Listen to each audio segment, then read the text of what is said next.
Gimana kalau nanti di masa depan aku tidak jadi apa-apa? Gimana kalau usaha yang selama ini kulakukan itu sia-sia? Namaku Aris, seseorang yang memilih untuk tidak terburu-buru di tengah kebisingan standar orang lain.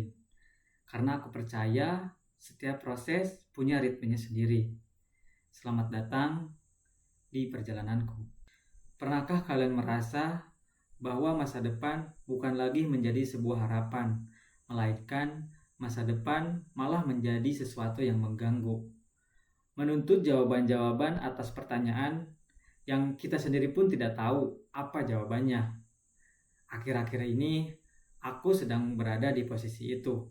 Aku merasa bahwa aku hanya berlari di tempat, sedangkan dunia di sekitarku mereka bergerak begitu cepat.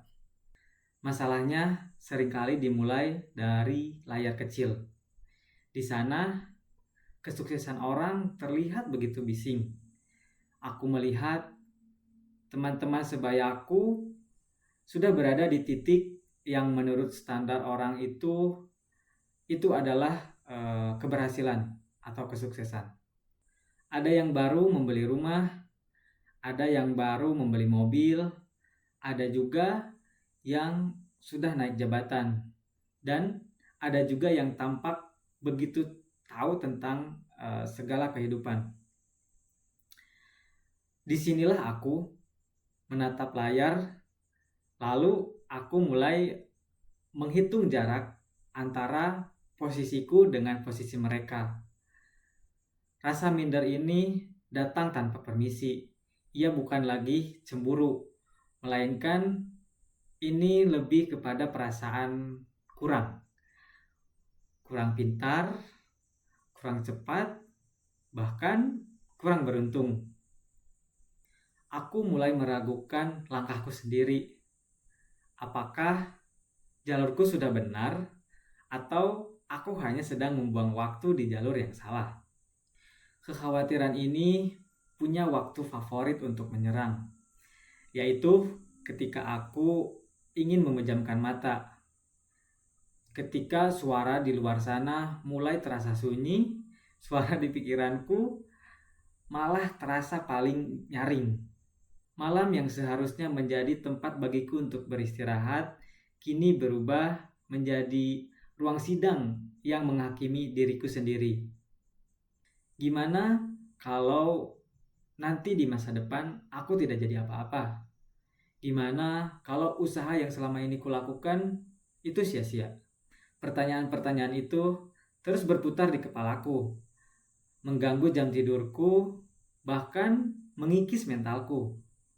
Menatap langit-langit kamar di jam 3 pagi sambil memikirkan masa depan yang belum tentu terjadi, itu merupakan lelah yang sangat menguras energi bagiku. Aku sadar jika ini terus terjadi, bukan hanya mentalku yang rusak, melainkan diriku yang sekarang.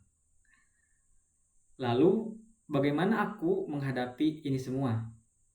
Aku belajar bahwa musuh terbesar dari ketakutan adalah tindakan. Aku mulai mengisi setiap celah waktuku dengan hal-hal kecil. Bukan berarti aku ingin mengejar ketertinggalan dari orang lain, tapi aku berusaha untuk membungkam suara-suara negatif di kepalaku. Aku mulai memperbanyak kegiatan. Saat rasa cemas datang, aku memilih untuk bergerak.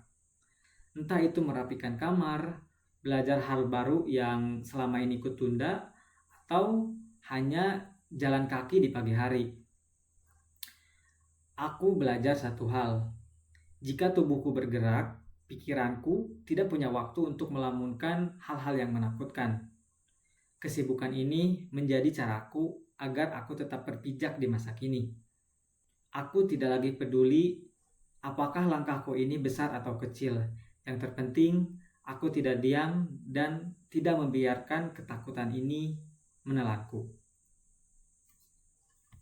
Masa depan memang tidak pasti, tapi itu tidak apa-apa.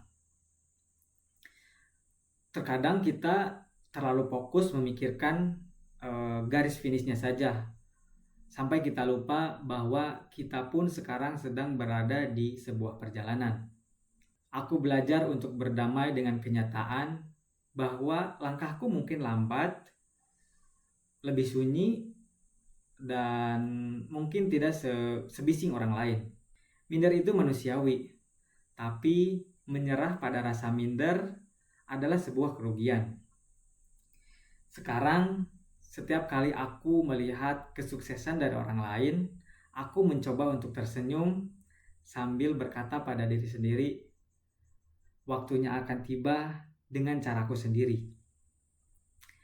Aku tidak lagi mencemaskan dari esok hari yang belum tentu terjadi.